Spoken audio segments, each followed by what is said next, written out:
ఈరోజు మన వాక్య భాగంలోనికి వెళ్ళబోతున్నాం.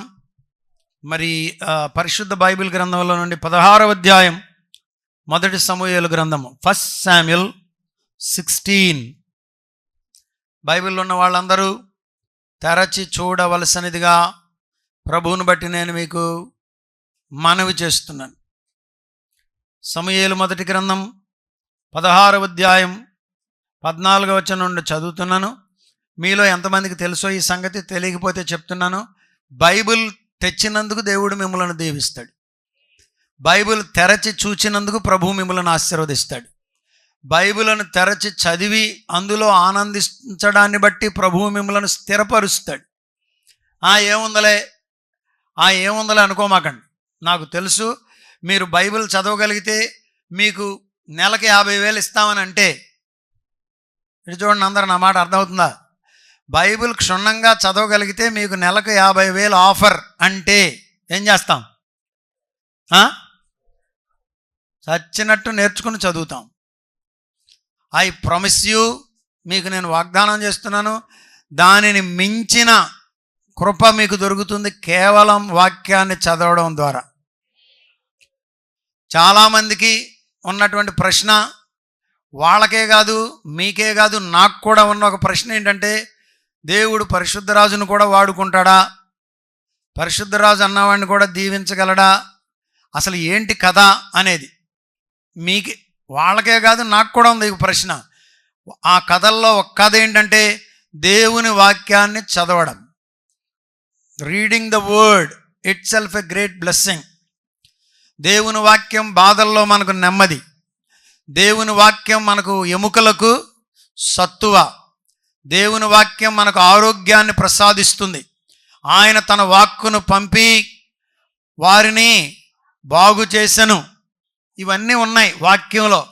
అన్ఫార్చునేట్లీ అనుకోని రీతిగా మీలో కొంతమంది ఈ కృపను పోగొట్టుకున్నారు. ఏ కృపను? వాక్యాన్ని చదివే కృప. ఎందుకని? మీకు చదువు లేదు కాబట్టి. చదువేమన్నా అత్యంత కష్టమా? చెప్పండి. చెప్పట్లేదు మీరు. ఒక కారే ఒక 150 మంది లేపి మన నెత్తి మీద పెట్టినంత బరువా? చెప్పట్లేదు. కాదు, కూర్చుంటే నేర్చుకొనగలరు. నేర్చుకోవాలనుకుంటే వయోజన విద్య ఉంది. చక్కగా ఎంకరేజ్ యూ. మరొకసారి నేను మిమ్మల్ని బలపరుస్తున్నాను, దయచేసి చదువుకోండి. వాక్యాన్ని నేను చచ్చిపోబోయే ముందుగా చదివి తీరాలి. మీలో కొంతమందికి ఇంటికాడ కూర్చునే అవకాశాన్ని ప్రభువు ఇచ్చాడు. బైబిల్ చదవండి, మళ్ళా చదవండి. మళ్ళా మన పిల్లల్లో ఒక పిల్ల 7 రోజుల్లో బైబిల్ మొత్తం కంప్లీట్ చేసింది. సలోమి కొడుకు చిన్న పిల్లోడు 119వ కీర్తన ఎన్ని వచనాలు? 176 వచనాలు, 176 వచనాలు చూడకుండా అప్పచెప్పడానికి మొదలుపెట్టాడు. ఇప్పుడు చాలా వరకు వచ్చేసాడు. మన పిల్లల్లో కొంతమంది ఇంతకుముందు కూడా మనకు చెప్పారు. గొప్ప సంగతి. వాక్యాన్ని మీరు చదవాలని మీ సేవకునిగా, దైవజనునిగా మీ మధ్యలో నేను మీకు జ్ఞాపకం చేస్తున్నాను. దేవునికి స్తోత్రం. వాక్యాన్ని ప్రభువు మీతో మాట్లాడుతున్నప్పుడు మీరు ప్రేమతో అంగీకరించాలి. ఏదైనా అత్యవసరమైన పరిస్థితుల్లో, మిమ్మల్ని సరిచేసే పరిస్థితుల్లో ఒక మాట అన్నప్పుడు దానిని ప్రేమతో తీసుకోవాలి. ఒకవేళ ఎవరిని గురించైనా చాలా విషయాల్లో నేను ప్రస్తావనలు తేను, ఎన్నో విషయాలు ఉంటాయి. కానీ ఎక్కడైనా కాంటుబట్ట పొజిషన్లో, తప్పనిసరి పరిస్థితుల్లో కొన్ని విషయాలు సరిచేయడానికి పలికినప్పుడు, అది ఇతరుల విషయమైనా మీకుగా అనిపిస్తే, అది మాకే అనిపించిందని మీకు అనిపిస్తే దానిని ప్రేమతో తీసుకోవాలి. అది మీకు అవసరం అయితే. అర్థమైందా? నేను మీకు 2 చేతులు జోడించి జ్ఞాపకం చేస్తున్నాను, నా ప్రసంగాల జోలికి రాకండి. I'm very serious on this matter. నేను ఇక్కడ కాదు, అమెరికాలో కూడా ఈ సంగతి చెప్తా. ప్రసంగాల జోలికి రాకండి. ప్రసంగం అంటంలోనే మాట నాది కాదనేది నా ప్రగాఢ విశ్వాసం. ప్రభువు నాకు ఇచ్చిన ధన్యత. వీలైనంత మట్టుకు ఎవరిని గాయపరచడానికి వాడను. మిమ్మల్ని మెత్తేవాళ్ళలో ఎవడైనా ఉన్నాడంటే మొట్టమొదటి సేవకుడు నేనే. ఎంకరేజ్ చేయటంలో కానీ, మిమ్మల్ని బలపరచడంలో కానీ. ఇక కాదు, పరిస్థితి మితిమీరిపోతుంది, పరిచర్య పాడైపోద్ది, కుటుంబం పాడైపోద్ది, జీవితాలు పాడైపోతాయి అన్నప్పుడు ఒక మాట వదులుతా. దానిని వ్యతిరేకించడం మీకు ఏమాత్రము కూడా క్షేమం కానే కాదు, క్షేమం కానే కాదు. అర్థమైందా? గజగజ వణికిపోయి కాళ్ళు పట్టుకునే పరిస్థితికి నన్ను తేకండి, అది మీకు క్షేమం కాదు. ఈ విషయాన్ని దైవజనునిగా నేను మీకు జ్ఞాపకం చేస్తున్నాను. ఈ 27-28 ఏళ్ల పరిచర్యలో అలాంటి పరిస్థితులు నేను ఎక్కడా తెచ్చుకోలేదు. ఏ మీటింగ్కి ఎక్కడికి వెళ్ళి నోరు జారాను నన్ను క్షమించమని అడిగిన సందర్భం ఇంతవరకు జరగల. ఒకవేళ అలాంటి పరిస్థితే వస్తే ప్రాణాన్నైనా పోగొట్టుకుంటా కానీ ప్రభువు మాట తప్పని నేను ఒప్పుకోనలేను. I want to be very serious. డబ్బు కొరకు ఎక్కడా వాక్యం చెప్పలా, మీరు ఏదైనా ఇస్తారని ఎక్కడా నేను పాద నమస్కారం చేయలా. ఎక్కడైనా కృతజ్ఞత ఉన్నప్పుడు నేను నేలమట్టుకు వంగిన సందర్భాలు అనేక సందర్భాలు ఉంటాయి. I bend my self for the glory of God, for the sake of God, for the people of God. దేవుని యొక్క ప్రజల క్షేమార్థమై, సంఘ క్షేమార్థమై, కుటుంబ క్షేమార్థమై, ప్రజల క్షేమార్థమై నన్ను నేను తగ్గించుకునే విషయంలో ఎక్కడా కూడా వెనుకంజ వేయను. నేలమట్టుకు వంగి నమస్కరిస్తా. కానీ వాక్యవర్తమాన విషయంలో మరి అది నేను కాంప్రమైజ్ అవ్వాలంటే నా వలన కాదని దేవుని సేవకునిగా, మీ సేవకునిగా మీకు మనవి చేస్తున్నాను. దేవునికి స్తోత్రం. హల్లెలూయా. సమూయేలు మొదటి గ్రంథం 16వ అధ్యాయం 14వ వచనం. యెహోవా ఆత్మ సౌలును విడిచిపోయి యెహోవా యొద్ద నుండి దురాత్మ ఒకటి వచ్చి అతనిని వెర్రపింపగా, అంటే బాధ పెట్టగా అని అర్థం. దేవుని ఆత్మ సౌలును అప్పటి వరకు నడిపించారు. దేవుని మనం ఆరాధించుచున్న దేవుడు ఆత్మస్వరూపి. ఆత్మస్వరూపి ఆత్మ రూపములో సౌలుతో కూడా నుండి ఇశ్రాయేలీలను నడిపించే కృప సౌలుకు దేవుడు అనుగ్రహించాడు. ఎందుకో తెలీదు, ఇశ్రాయేలీలను దేవుడు ఎన్నుకున్నాడు. ఇశ్రాయేలీలతో కూడా దేవుడు నేటికిని ఉన్నాడు. బైబిల్ గ్రంథములోనున్నటువంటి మరి అనేకమైనటువంటి వాగ్దానాలు ఇజ్రాయేలు దేశంతో ముడిపడి ఉన్నాయి. చిన్న దేశం, ఒక బాంబేస్తే ఎక్కడ బొంబాయి పట్టణం కంటే చిన్న దేశం, తెలుసో మీకు లేదో. కలకత్తా నగరం కంటే చిన్న దేశం. మరి కొద్దిమంది ఉన్నటువంటి దేశం ఇజ్రాయేల్. ఇజ్రాయేల్ ప్రపంచ పట్టణంలో లేకుండా చేస్తానని, బైబిల్ అన్న పదమే వినబడకుండా చేస్తానని అన్నటువంటి వాళ్ళు, హిట్లర్ లాంటి వాళ్ళు అనేక మంది చరిత్రలో చెలరేగారు. వాళ్ళందరూ కాలగర్భములో కలిసిపోయారు. కానీ ఇజ్రాయెల్ దేశం నేటికిని దినదిన ప్రవర్ధమానముగా వెలుగొందుతూనే ఉన్నది. అంటే కారణం దేవుని యొక్క కృప వారికి తోడుగా ఉంది. దేవుడే వారికి తోడుగా ఉన్నాడు. దేవుని వాక్యం వారికి తోడుగా ఉంది. రక్షకుడు ఇజ్రాయేల్లో నుండి వచ్చాడు. ఇజ్రాయేలీలను దేవుడు ఏర్పాటు చేసుకున్నాడు. అంత గొప్ప రాజ్యానికి మొట్టమొదటి రాజు సౌలు. ఏం జరిగిందో ఏంటో ఇప్పుడు దేవుడే విడిచిపెట్టాడంట. చూడండి, దేవుడే విడిచిపెడితే ఇంకేమన్నా ఉందా?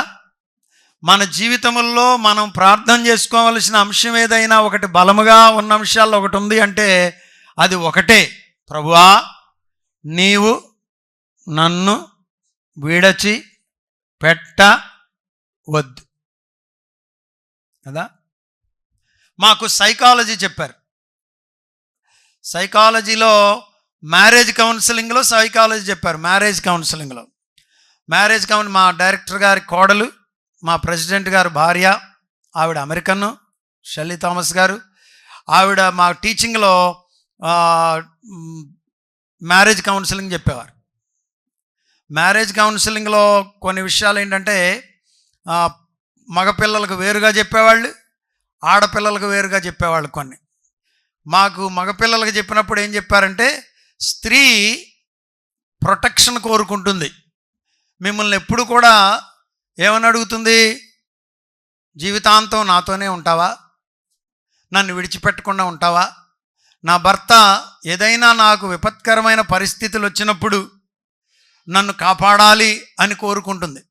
ఎలాంటి పరిస్థితులు వచ్చినా నన్ను విడనాడకుండా ఆ ప్రొటెక్షన్ కోరుకుంటుంది. అలాగే పురుషుడు స్త్రీ, ఇదివరకు చాలాసార్లు చెప్పాను, మళ్ళీ చెప్తున్న సందర్భం వచ్చిందని. పురుషుడేమో స్త్రీ దగ్గర నుండి నేను హీరోని, నన్ను ఘనపరచాలి, నన్ను రెస్పెక్ట్ చేయాలి అని కోరుకుంటాడని ఆడపిల్లలకు చెప్పారంట. నోట్స్ కూడా ఇచ్చారు. ఇప్పుడు ఇక్కడ ప్రొటెక్షన్, దేవునికి స్తోత్రం. సౌలు విషయంలో జరిగింది ఏంటంటే, సౌలును దేవుడే విడిచిపెట్టాడు. మనం ఏదైనా ఒకటి కోరుకోవాలి దేవుని దగ్గర నుండి అంటే, ఒక్కటి కోరుకోవాలంటే, దేవా నన్ను విడువకమయ్యా, నన్ను విడిచిపెట్టొద్దు ప్రభు, విడనాడకమంటాడు దావీదు చాలాసార్లు. దేవా నీ సన్నిధి నా నుండి తొలగి పోనీయకము నాయనా, నీ సన్నిధిలో నుండి నన్ను త్రోసివేయొద్దు ప్రభువా. చూసారా, నీ పరిశుద్ధాత్మను నా యొద్ద నుండి తీసివేయకమయ్యా అని అడుగుతున్నాడు. దేవునికి స్తోత్రం. హల్లెలూయా.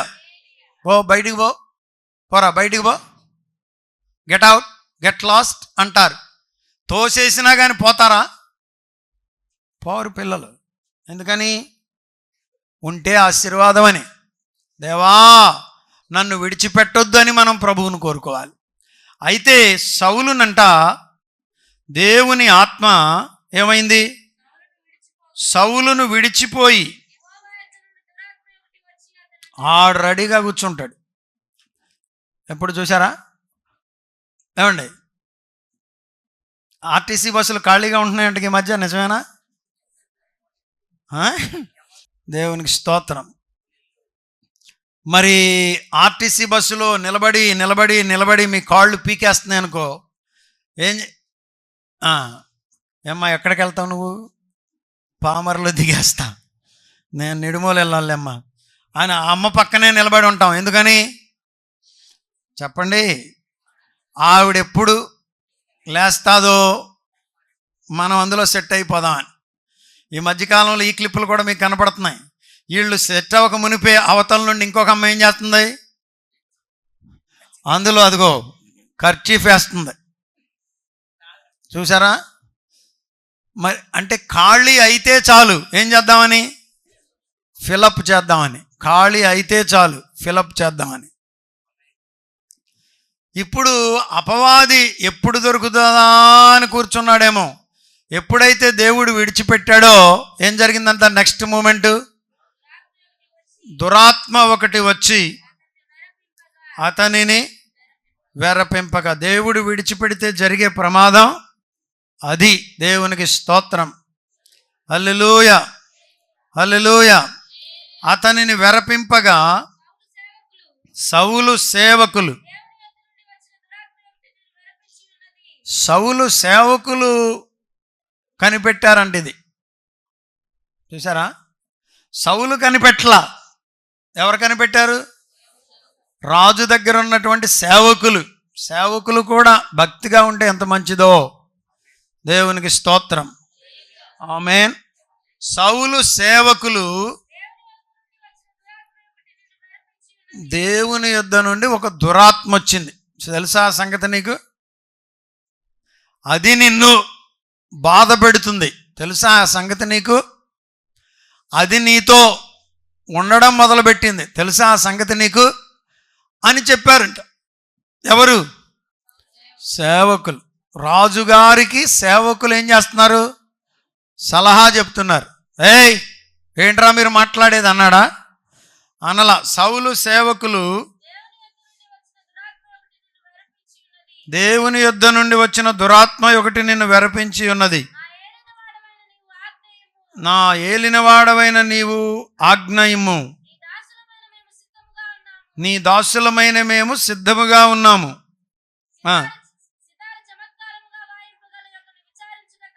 సితారా చమత్కారముగా వాయింపగలిగిన ఒకరిని విచారించుటకై మాకు. మనం వాయిద్యాలు వాడుతున్నాం. కొన్ని సంఘాలు సహవాసాలు వాయిద్యాలు వాడట్లా. బైబిల్లో ఈ సందర్భంలో వాయిద్యాన్ని దేనికి వాడారు? పట్టిన దయ్యాన్ని వదలగొట్టడానికి. చూసారా? ఇక్కడ ఈ ఈ ఈ ఈ వచనం భలే విచిత్రంగా ఉంది. దయ్యం ఎక్కడి నుండి వచ్చింది? వాక్యం అర్థమవుతుంది అన్న వాళ్ళు స్తోత్రం చెప్పండి ఒకసారి. హల్లెలూయా. దయ్యం ఎక్కడి నుండి వచ్చింది? రా పిచ్చయ్య చెప్పు. దయ్యం ఎక్కడి నుండి వచ్చింది? దేవుని యొద్ద నుండే వచ్చింది. అంటే కనెక్షన్ అంతా దేవుని ఆత్మేమో విడలిపోయింది, దురాత్మేమో వచ్చింది. అక్కడున్న సేవకులేమో విషయాన్ని గమనించి సౌలుతో చెప్పారు. చెప్తున్నారు. ఇప్పుడు ఏమంటున్నారు? నా ఏలినవాడవైన నీవు ఆజ్ఞ ఇస్తే. ఒక వ్యక్తి విమోచించబడాలంటే వాని చిత్తము కూడా అవసరం. నువ్వు దేవునిని అంగీకరించకుండా నీకు స్వస్థత కలగదు. నీవు అంగీకరించకుండా నీకు రక్షణ రాదు. ఎట్టగొట్ట బాగు చేయ, మా అబ్బాయి పరిస్థితి ఏం బాగోలేదు అంటే దానికి ఏమైనా అర్థం ఉందా? ఎట్ట బాగు చేస్తాం? వాడికి ఉండాలా వద్దా? నేను అమెరికాలో ఉన్నప్పుడు ఏం జరిగిందో చూశారుగా మీరు. వాడు ఫుల్గా దాగి చూసారా అందరూ? ఓ బండి అక్కడ రైని తిప్పుతున్నాడు. వాడి ఫ్రెండ్ని కూడా ఎక్కించుకున్నాడు.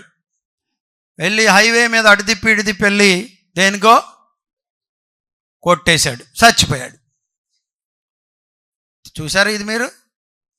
వాడు చచ్చిపోయాడు. బండి వెళ్ళేమో మెయిన్ రోడ్డు మీద పడిపోయింది. అర్ధరాత్రి వేళ 70 కిలోమీటర్లు, 80 కిలోమీటర్లు, 90 100 కిలోమీటర్ల స్పీడ్లో ఉంటాయి కదా పెద్ద పెద్ద బస్సులు. ఇంకొకడేమో ఇటుపడ్డాడు. బండి వెళ్ళేమో రోడ్డుకి అడ్డంగా పడింది. డ్రైవర్ తోలే ఆయనేమో పెద్ద ఆయన, మరి అంత దూరం మీద అతనికి కనబడిందో లేదో, మంచి స్పీడ్ మీద ఉన్నాడు, చూసుకోలేదు, బర్రన వచ్చాడు. ఆ బస్సు ఆ మోటార్ సైకిల్ మీద ఎక్కేసింది, ఈడ్చుకుంటూ పోయింది. ఎప్పుడైతే బర్రమని ఈడ్చుకుంటూ పోయిందో నేను అనుకోవటం నిప్పు రవ్వలు లేచి ఉంటాయి. బండిలో ఏముంటుంది? పెట్రోల్ ఉంటుంది. అంటుకుంది, బస్సుకు అంటుకుంది. బస్సు తగలబడిపోతుంటే మరి అవేమో ఎలక్ట్రానిక్ తలుపులు కదా, తలుపులు తెరవబడలేదు. కిటికీల్లో నుండి దూకగలిగిన వాళ్ళు దూకారు. దగ్గరగా 22 మంది అనుకుంటా, 29 మందో నిలువున ప్రాణాలు కోల్పోయారు. చూసారా? ఇప్పుడు ఏం జ్ఞాపకం చేస్తున్నాను? మన బిడ్డ అయినా సరే మనం ప్రభు సన్నిధిలో మనం అడగాలి నేర్పమని. ఇప్పుడు దావీదు, సౌలు దురాత్మతో నింపబడ్డాడు. ప్రభువు చెప్పాడు ఈ సంగతిని. శిష్యులు లేకపోతే సేవకులు అతనితో చెప్పారు, సౌలా నీకు దయ్యం పట్టినట్టుంది అన్నప్పుడు మరి ఏం చేయమంటారు అని అడిగాడు. ఇది గొప్ప సంగతి. ఎవరైనా మనకు మంచి చెప్పినప్పుడు దానిని ప్రేమతో స్వీకరించడం మనం నేర్చుకోవాలి. మూర్ఖంగా అడ్డగించడం సేవకునిగా నాకైనా విశ్వాసులుగా మీకైనా మంచిది కాదు. ప్రేమతో స్వీకరించాలి. దావీదు సౌలా నీ పరిస్థితి ఇది, ప్రభువు నిన్ను విడిచిపెట్టాడు, దురాత్మ నిన్ను పీడిస్తుంది. దీనికి రెమెడీ ఏంటి? చక్కగా వాయించగలిగిన వాడు ఒకరిని విచారించి వస్తాం. అయ్యా నువ్వు వాయిస్తావా? మంచి పాట పాడతావా? పాటలండి, బైబిల్లో పాటలకు గొప్ప విలువ ఇవ్వబడింది. ఈ సందర్భములోనేమో దయ్యములను పారద్రోలడానికి పాట పాడినట్లుగా రాయబడింది. మరొక సందర్భములోనేమో పాటలతో ప్రార్థించగా చెరసాల పునాదులు దద్దరిల్లిపోయినాయి. వారికి వేసినటువంటి సంకెళ్ళు తెగిపోయినాయి. మరి తలుపుల గడియలు ఊడిపోయినాయి. దేవునికి స్తోత్రం, హల్లెలూయా. పాటలు పాడుచు యేసుక్రీస్తు వారితో కూడా వారు ఒలీవల కొండకు వెళ్ళినట్లుగా వ్రాయబడింది. యేసయ్య కూడా పాటలు పాడిన వారిలో ఉన్నాడు. మ్యాటర్ ఆఫ్ ఫ్యాక్ట్, యేసుక్రీస్తు వారు భూలోకములోనికి కన్య మరియ గర్భం ద్వారా పుట్టే సమయానికే కీర్తనల గ్రంథం 150 కీర్తనలు ఒక చోటకు తెచ్చారంట. ఆసాపు కీర్తనలు, సొలొమోను కీర్తనలు, దావీదు కీర్తనలు, మోషే కీర్తన, కోరహు కుమారుల కీర్తనలు, వీటన్నిటిని కూడదెచ్చి ఒక చోట కీర్తనల పుస్తకంగా కుట్టి, సాంగ్ బుక్ అంటున్నారు మన పిల్లలు, పాటల పుస్తకం అంటున్నాం మనం, కొన్నిసార్లు హిమ్ బుక్, కీర్తనల పుస్తకం అంటారు మన వాళ్ళు కొంతమంది. కీర్తనలు అంటే ఇవే, అప్పటికే భక్తులు పాడారు పాటలు.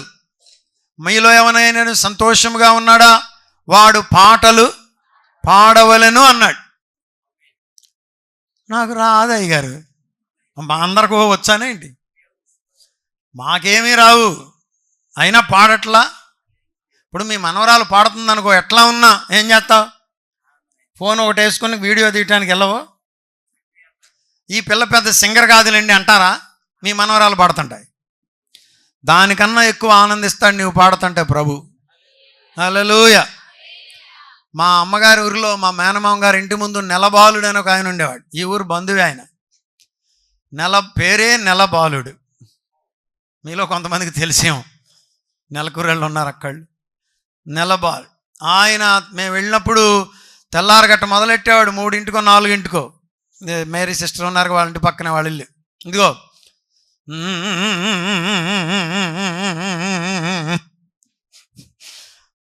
పాట ఎత్తేవాడే కాదు, ఆ రాగం అట్లా నడిచేది. అది వినడానికి మనకు విచిత్రంగా ఉన్న తండ్రికి ఎంతో ఇష్టం. దేవునికి స్తోత్రం. హల్లెలూయా.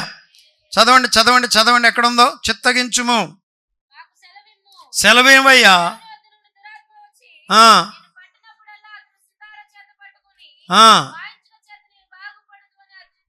అతనితో, ఇదిగో నీ దగ్గరకు వచ్చిన దురాత్మ పట్టినప్పుడల్లా దాన్ని పోగొట్టడానికి ఆయన వాయించుతాడు, పాడతాడు. నువ్వు కనుక ఎస్ అంటే మేము వెళ్ళి తీసుకొని వస్తాం. ఇక్కడ ఒక థియాలజికల్ పాయింట్ చెప్తాను, అందరిటి చూడండి. పాత నిబంధనలో పరిశుద్ధాత్ముడు వస్తూ పోతూ ఉండేవాడు. Is to come and go, coming and going.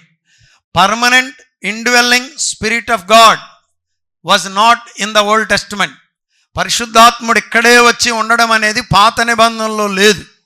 ఆయన వచ్చేవారు, వెళ్ళేవారు. ప్రభు అయిన యేసుక్రీస్తు వారు పరలోకానికి తండ్రి కుడిపార్శ్వమునొద్దకు వెళ్ళిన తరువాత మనకు ఆదరణకర్తగా, భయానాగా, సంచకరు అన్న పదం అదన్నమాట. ఆదరణకర్తగా పరిశుద్ధాత్మను భూలోకానికి పంపాడు. ప్రభు అయిన యేసుక్రీస్తు వారు వెళ్ళిన తర్వాత, పరిశుద్ధాత్ముడు వచ్చిన తర్వాత, పరిశుద్ధాత్ముడు పర్మనెంట్గా భూమి మీద ఉండిపోయాడు. ఇది పరిశుద్ధాత్ముని కాలం. దయ్యము కూడానంట దావీదు సౌలు దగ్గర మీదకు వస్తూ పోతూ ఉన్నాడంట. ఏంటి ఇది దయ్యం పట్టింది అన్నాడు, బాగానే ఉన్నాడుగా అంటారు.